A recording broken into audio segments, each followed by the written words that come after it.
So let's do a little thought experiment. Who would win? Pastor Maldonado, Romain Grosjean, Nikita Mazepin, or Mahaveer? The winner of those 4 drivers would be Nikita Mazepin, of course, and here's why.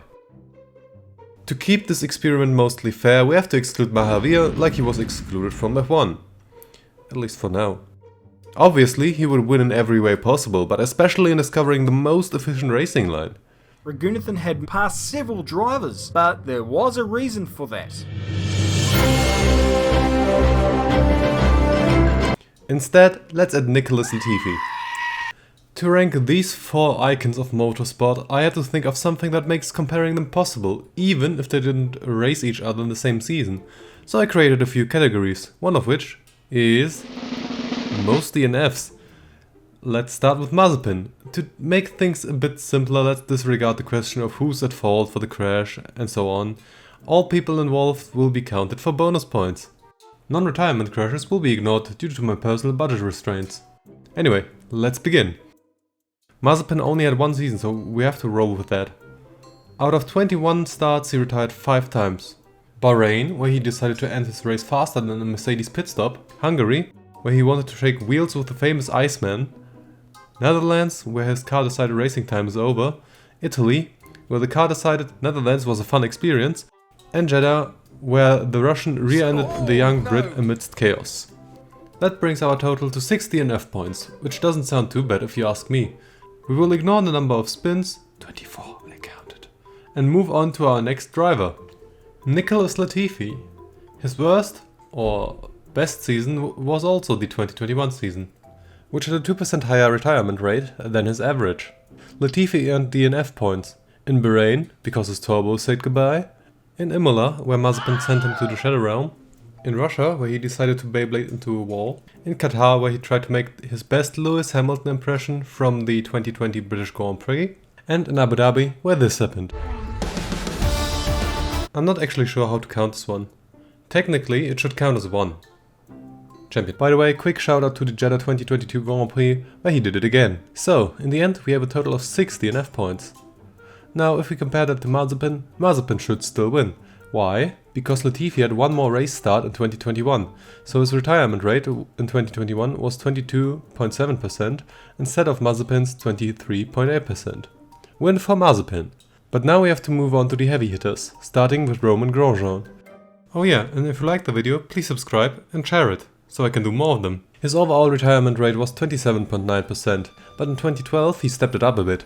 Out of 20 races he didn't finish 8, which is nearly half of them. But adding to that, he collected quite a few bonus points, since he probably thought a retirement shared is a retirement doubled.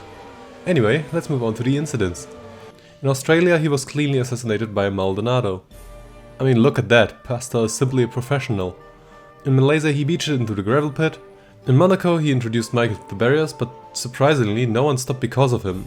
At least not immediately. So, plus 1 point.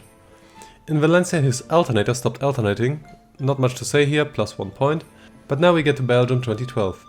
In case you forgot, it was the race where Maldonado decided to blink to make his red lights go out a little bit sooner. In that race Grosjean sent Lewis onto the grass, which enabled him to use Kobayashi as a ramp to show Alonso his sideboard very closely. Plus 4 points. Next race is Japan, where this happened. The guys confirmed that it was first lap nutcase again, Grosjean. In the end, Webber finished the race, but Grosjean withdrew, so plus 1 point. In Abu Dhabi, Grosjean decided to finish what he started, so plus 2 points. In the final race of the season, he decided to turn right into a left-hander, plus 1 point. That brings our total up to 12 points. That's quite a big number, but if one driver could beat it, it's Pastor Maldonado. Out of all the races where he started, he didn't finish 32 times, which is more than a third. More than a third. As a comparison, Hamilton has a similar percentage, 35.2%, but for winning races. Maldonado is simply a legend, and I'll show you why.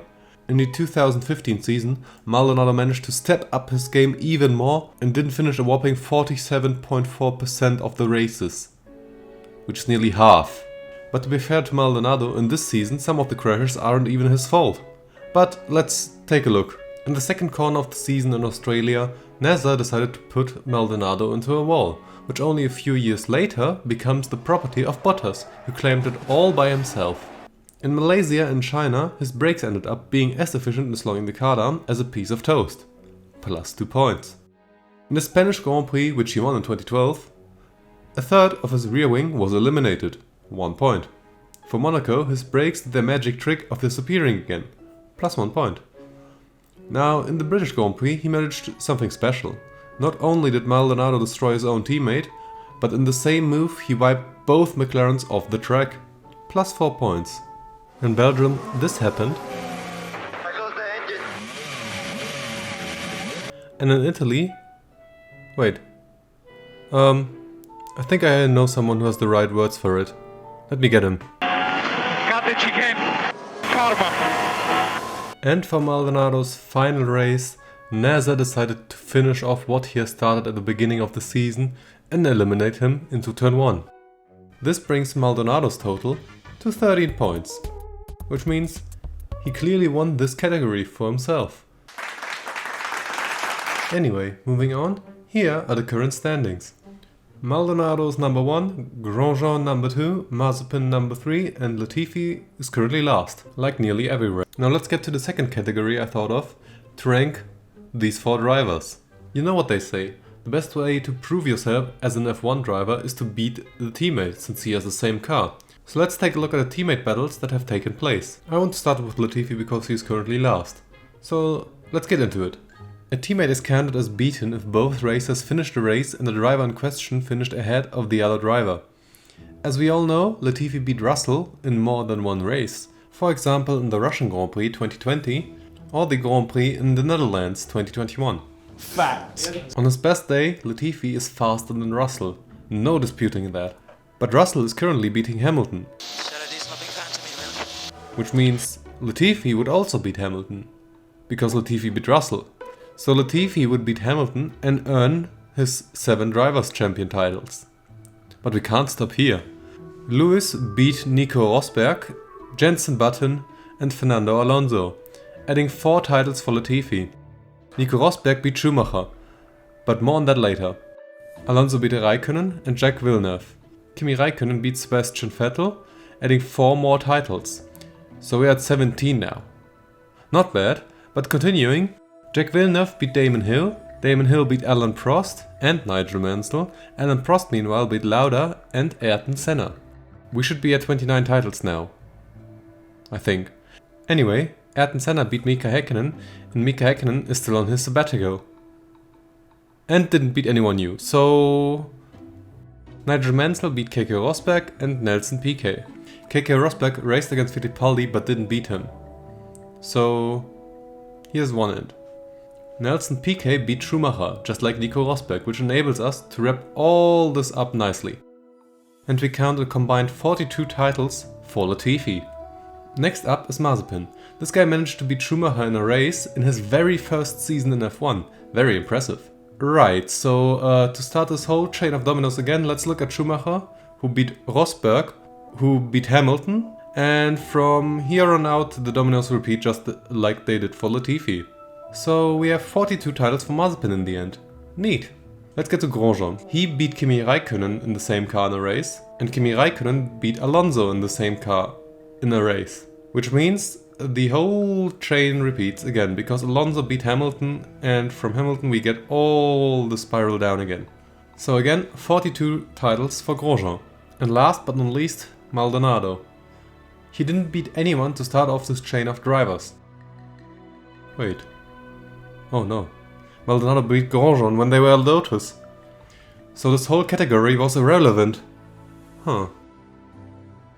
Well anyway, here are the final points for everyone. Based on this very scientific data I gathered, there is one crystal clear winner emerging. Nikita Mazepin. So Nikita Mazepin is the greatest of all time who ever raced in F1. And you can't even prove to me that this is wrong. But if you think I should include some more categories to see if Mazepin holds up on every possible level, let me know. Otherwise, if you think I should look at some other drivers, or you just like the video, let me know as well. So now that you know who's the greatest of all time in Formula 1, you can sleep peacefully again. So yeah, bye bye.